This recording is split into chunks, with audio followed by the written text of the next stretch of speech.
Welcome to Histology, where mythology and history meets. What if I told you that the most misunderstood god in Greek mythology wasn't evil at all, but simply untamed? He wrapped the infant in soft hareskins and carried him up to the glittering halls of Olympus. Here's where the story takes an incredible turn.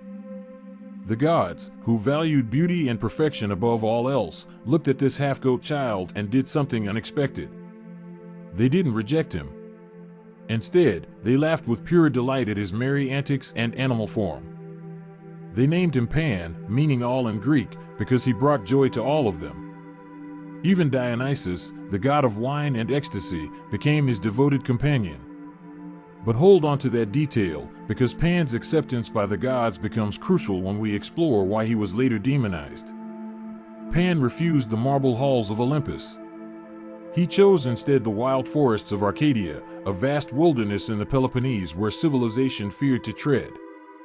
This wasn't rebellion, this was his nature calling him home. In those ancient woods, Pan became lord of shepherds and protector of flocks. The real story of Pan reveals secrets about human nature that ancient Greeks understood better than we do today. He watched over herders, guided hunters, and ruled all the rustic spirits of the countryside. He was chief of the satyrs, those wild woodland beings who shared his love of pleasure and freedom. Now here's something ancient Greeks understood instinctively: Pan embodied nature itself, raw and untamed. He represented everything civilized society both feared and secretly desired. His most famous possession was a musical instrument born from heartbreak. But before I tell you that tragic story, you need to understand Pan's greatest weakness: his overwhelming desire for love and connection. Remember this moment, because the pattern of Pan's romantic failures reveals something profound about the relationship between civilization and wilderness. Pan fell desperately in love with a nymph named Syrinx.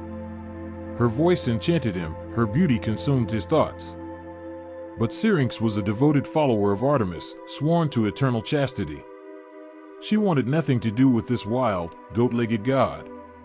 When Pan pursued her through the forests of Arcadia, she ran for her life.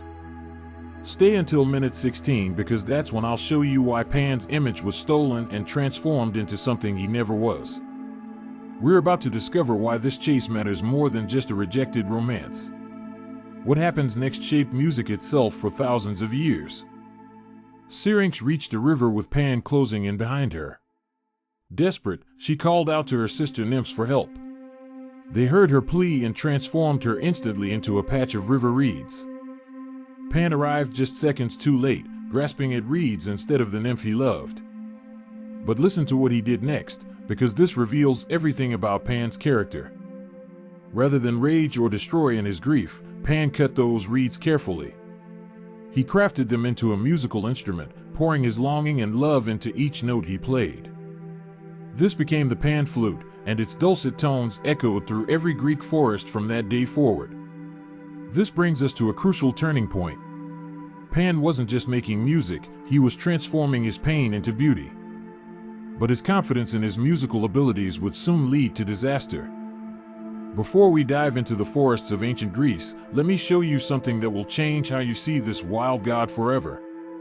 Pan became so skilled with his flute that he made a fatal mistake. He boasted that his music surpassed even Apollo, the god of music himself. He actually challenged an Olympian to a contest. Think about that audacity for a moment. A rustic woodland god challenging the golden god of arts and prophecy. The contest was arranged, and Pan played his heart out.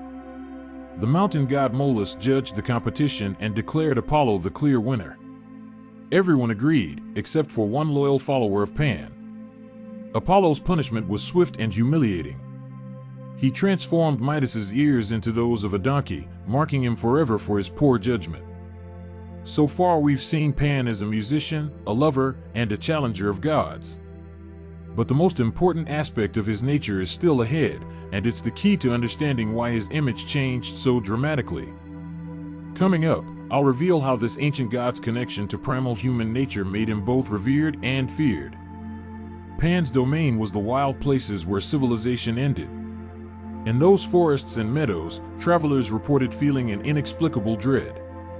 Among all the pristine, beautiful gods of Mount Olympus, one deity stood apart. The Greeks had a word for this sensation. They called it panic, named directly after Pan. But here's what's little did ancient worshippers know, Pan's association with primal fear would one day be twisted into something far darker. Pan's appetite, the nymph Pitys became a pine tree to escape him. Syrinx became reeds. His love brought change, rarely fulfillment. This pattern revealed. Before we continue with the most shocking transformation in Pan's legacy, please subscribe to Histology to support us. Not because he chose to, but because he was born different. His name was Pan, and his very appearance terrified even his own mother. Your support helps us uncover these incredible mythological truths.